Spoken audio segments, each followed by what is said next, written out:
Dalam Bapa dan Putra dan Roh Kudus. Amin. Allah yang penuh kasih, terima kasih Engkau mengingatkan kami bahwa hidup harus kami jalani dengan seimbang antara hukum, peraturan, dan dinamika batin, dinamika roh. Bantu kami ya Bapa untuk tidak terpaku dan dipaku dan terikat dan terlekat kepada hukum-hukum yang seringkali mematikan. Semoga kami juga mendengarkan suara gerakan Roh Kudus. Terpujilah namamu kini dan sepanjang segala masa. Amin. Para saudaraku terkasih dalam Kristus. Dalam hidup Yesus, banyak kali Yesus ditentang karena melanggar aturan-aturan yang menurut orang Yahudi sesuatu yang tidak bisa dilakukan. Misalnya melanggar Sabat, melanggar juga mengambil gandum untuk dimakan, ya, dan banyak peraturan lain yang kurang lebih ada 600 peraturan bagi bangsa Yahudi, dan itu seringkali memberatkan ya orang-orang Yahudi dan mematikan dinamika dan aspirasi setiap orang. Dan itulah yang kemudian dikecam oleh Yesus supaya kita manusia bukan untuk hukum, tapi hukum untuk manusia. Tetapi ketika hukum itu tidak lagi sesuai dengan kebutuhan manusia dan kebutuhan zaman, maka orang harus belajar untuk menghapusnya, belajar untuk meniadakannya, belajar untuk bahkan membuangnya sekalipun. Jadi ada banyak tradisi, ada banyak hukum-hukum lokal, hukum-hukum kehidupan manusia yang seringkali tidak kita mengerti dan kemudian tidak sesuai dengan zaman, maka ditinggalkan.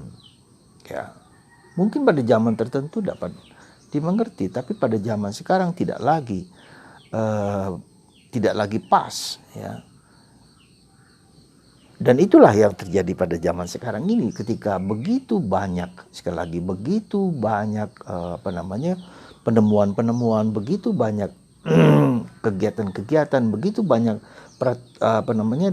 sesuatu yang di zaman yang serba sulit ini. Orang tidak bisa lagi banyak peraturan menjadi segala-galanya. Ya, kita lihat pada pandemi ini, begitu banyak dinamika batin, begitu banyak kreativitas dan inovasi yang melimpah ruah, yang tampaknya melanggar hukum, peraturan, dan tidak sesuai dengan zaman.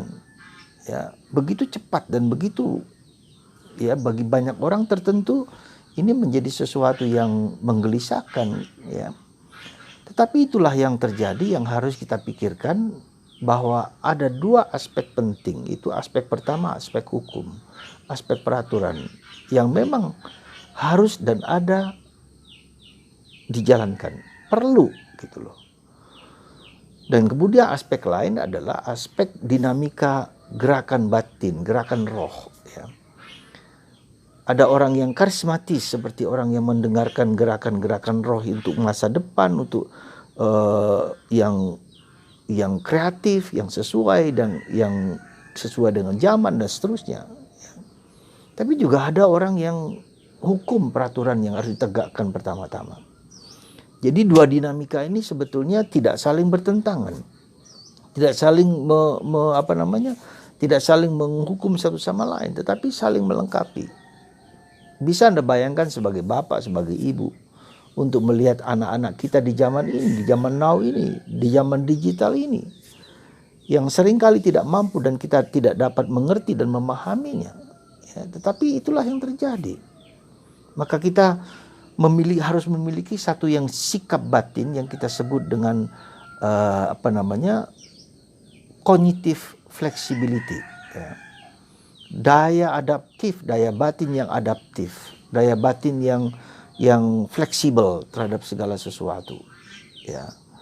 Dan ini menjadi sesuatu yang harus kita perjuangkan, yang harus kita miliki. Kalau tidak, kita sendiri akan mengalami kekecewaan, akan memiliki ketakutan, akan memiliki tidak mampu berkembang dan mengembangkan sesuatu yang muncul di zaman sekarang ini.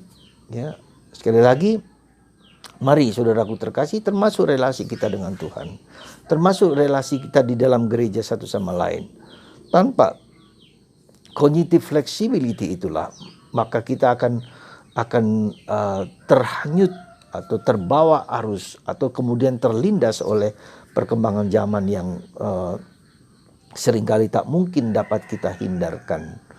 Maka mari saudaraku, semoga kita belajar mendengarkan. Sekali lagi, belajar mendengarkan ini yang menurut saya tidak mudah kita lakukan. Belajar mendengarkan gerakan batin, dinamika batin.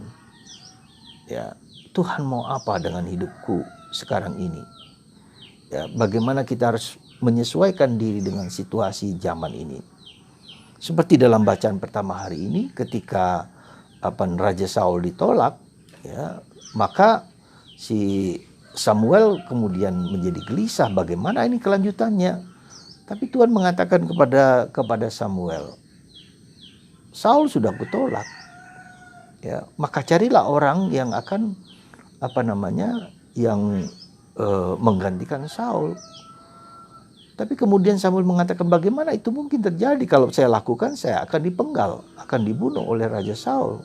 Lalu Tuhan membimbing Samuel, kemudian memilih orang yang anak dari tunas Isai. Ya. Dan dari pemilihan itu kita lihat ternyata bukan hanya orang yang hebat, orang yang luar biasa, tapi justru anak bungsu dari Isai yang sedang berada di padang gurun.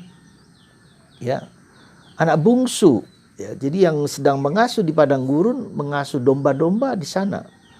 Dan dia justru ternyata pengalaman di padang gurun itulah yang membuat Musa menjadi kuat, menjadi tabah, ya, karena harus berhadapan dengan singa yang akan membunuh domba-dombanya, ya, malam hari dan seterusnya, pergulatan di padang gurun. Dan itu ternyata membentuk pribadi dari Daud, ya, yang kemudian dipilih Tuhan. Tetapi itu tidak diperhitungkan oleh manusia, oleh orang-orang sebagai anak bungsu.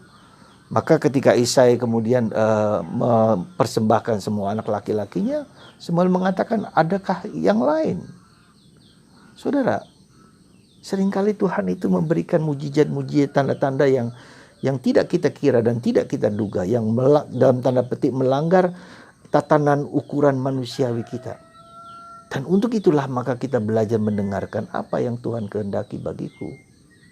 Semoga di masa pandemi ini, yang traumatis ini, kita justru menumbuhkan kreativitas, menumbuhkan inovasi yang berbeda dari apa yang kita bayangkan dan kita duga oleh banyak orang. Tuhan memilih Daud dari anak bungsu dari Isai yang tidak diperhitungkan oleh ayahnya, bahkan oleh saudara-saudaranya, bahkan diejek.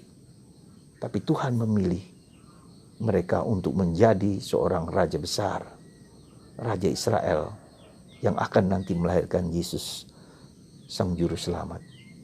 Semoga Anda dan kita semua digerakkan untuk semakin mendengarkan suara Tuhan, dimanapun, kapanpun. Supaya suara Tuhan, kehendak Tuhan dapat terjadi, terwujud. Tuhan memberkati kita semua dalam nama Bapa dan Putra dan Roh Kudus. Amin.